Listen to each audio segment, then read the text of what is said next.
haven't already, I highly recommend you check out my How to Write a Language Analysis video, where I teach you the T rule, which is an incredible foundation that will help you be able to understand this particular video that we're going into today. In this video, we're going to take it one notch up further and really push your essays to that next step from an average to an A+ by looking into the quality of your body paragraphs. The first way to strengthen your body paragraphs is pretty obvious, but that is to always make sure that you have your topic sentence and your linking sentence. I'm saying this because even though it might seem obvious, I know it can be super tempting sometimes to jump straight into the analysis itself, where you just want to get into the nitty-gritty of analyzing that first technique that you've seen in the article. But it's definitely a better idea for you to take that step back and actually write about what the author's main argument is. Remember, in this area of study, it's not just enough just to list a bunch of techniques. It's super important to demonstrate an understanding of your author's argument,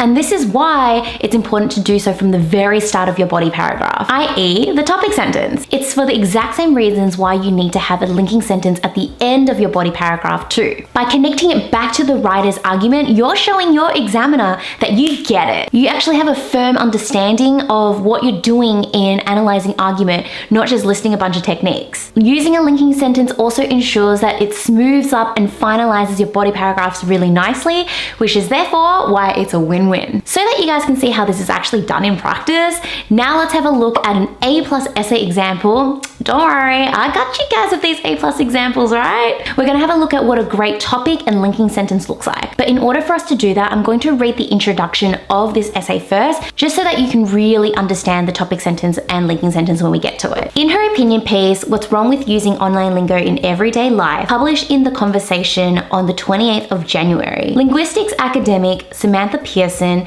opines in overt, passionate tones that the incorporation of online language into daily speech is not only unthreatening, but also natural and favorable. Pearson targets supporters and opponents of this integration equally, and frequently uses informal, first-person methods of speech to present her contentions. The embedded cartoon furthers this admiring presentation of language and seeks to convince readers to view online lingo as the most recent and best developed form of English instead of other historical versions. By the way, I actually do a comprehensive breakdown of this specific introduction in another video, so I'll link that up for you, but for now let's move on and look into the topic and linking sentence. The topic sentence for the writer's first body paragraph is: the author commences the article by firmly establishing her status as a reliable, authentic voice relating to the issue and making clear the solid and enduring prevalence of the internet in modern life. As we can see here, the topic sentence provides an overview of what the author is doing at the start of her article, i.e. firmly establishing her status,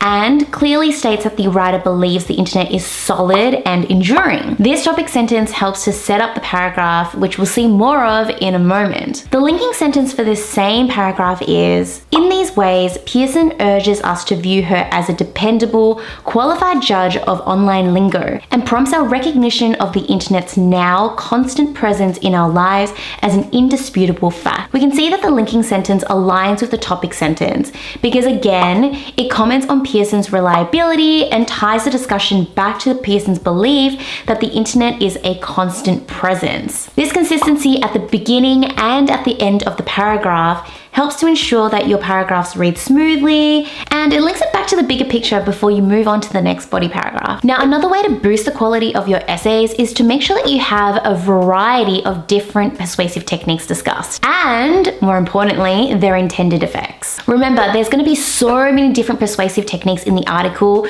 Don't feel the pressure to absolutely talk about every single one of them. You ain't got time for that, okay? So instead, be selective with which type of techniques you want to discuss, and actually how you want to be analyzing them. My tip here is to choose techniques that you think will really help yourself stand out and really show your skill sets compared to everybody else in the cohort. For example, when I was in year 12, I really loved using the persuasive technique dichotomy, because I knew that people didn't really use that persuasive technique. I knew that I was good at discussing it, and I was good at finding it too. So Have a think about what your top persuasive techniques might be. So by that same token, you kind of want to avoid talking about the same persuasive techniques over and over and over again as well. That's not really going to be able to show your examiner your breadth of skill, right? Though the caveat to that is that if the author is constantly reusing that particular technique over and over again to serve a purpose through repetition, then yeah, 100% you can talk about repetition of that particular persuasive technique. But anyways, the bottom line here is just be intentional with which persuasive techniques you discuss,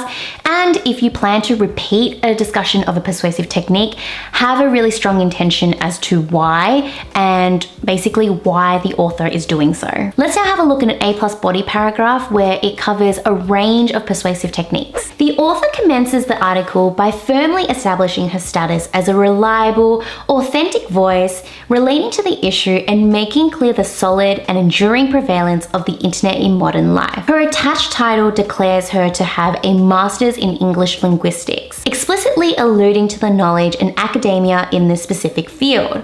And this is intended to provide a strong incentive for readers, particularly educated ones, to admire and agree with her message. A contrasting approach to this is her liberal use of first person, frequent mentions of modern technology such as iPad, and informal terms like cropped up in the first paragraph. Together, these techniques are employed to make her sound young and easygoing, and therefore position the reader, particularly a younger, tech-savvy demographic, to connect with her and accept her views. Pearson also uses terms such as numerous, daily use, and always in an attempt to give an overall impression of the omnipresence of the internet in everyday life. By the way, if you don't know what omnipresent means, make sure you go and look it up. This was a really good habit that I eventually built up in high school, where any words I didn't know, I looked them up, and that's how I built up my vocabulary. These terms are notably devoid of either positive or negative connotations, and this is done to present the universality of the web as a simple and unavoidable fact,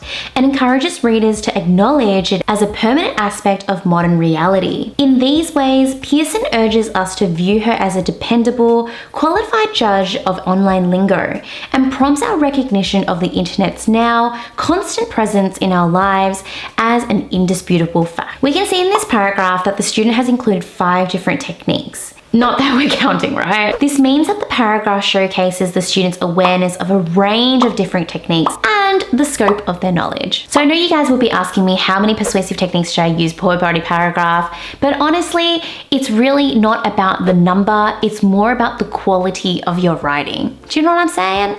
So just because you jam in 10 persuasive techniques doesn't mean that you're gonna be able to go into as much detail with them, maybe not necessarily be able to show off your ability to interpret a persuasive technique. So that's where that fine balance is, and where you have to be able to find that balance for yourself. But anyways, I digress. Let's move on. The third and the most advanced tip I have for today is to take your analyzing argument paragraphs to an A+ standard by analyzing the cumulative effect of different techniques. A cumulative effect is where you take multiple techniques and discuss their combined intended effect.